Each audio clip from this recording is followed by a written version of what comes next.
This is a series of videos that we're using to teach medical students about the physical examination. When you first get into medical school, you have to learn how to take a history from somebody, so how to get the person to tell you their story, and then also how to do a physical exam. We think it's really important for medical students to learn about what's different about doing this in older adults. We call it geriatrics. I hope that you'll enjoy these videos as well.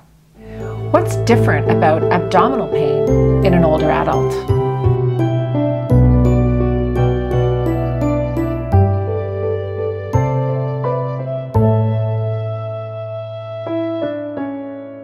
Older people seek help for abdominal pain pretty frequently. It's the third most common reason for a visit to an emergency department in the US, after chest pain and shortness of breath. So it's pretty important to know what's different about abdominal pain in someone who's older. Remember when we talked about older people having atypical presentations of disease? So in a younger person who has, for example, appendicitis, we expect some pretty typical findings. There's a classic triad for appendicitis, which is fever, pain in the right lower quadrant of the abdomen, and anorexia, which is loss of appetite. But in older adults, only 20 to 30% of those who have an appendicitis are likely to show up with that triad. 20 to 30% of older adults who have an infection in the belly do not have a fever. There are a couple of reasons for that. One is that older adults tend to have a lower basal body temperature to begin with. So if the temperature is elevated, it might just be closer to a normal range.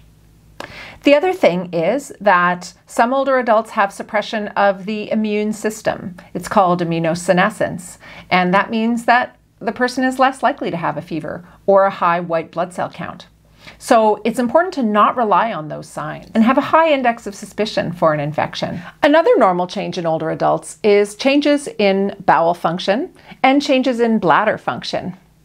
With aging, there is a slower colonic motility time, so people are more likely to have constipation, which can present as severe abdominal pain and can even cause a high white count.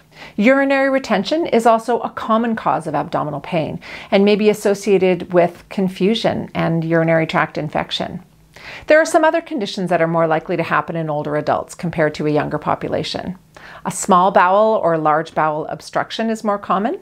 Abdominal pain related to medications like narcotics, beta blockers, or anticholinergic medications, or urinary retention related to one of those classes of drugs can happen as well. And finally, don't forget about the blood vessels.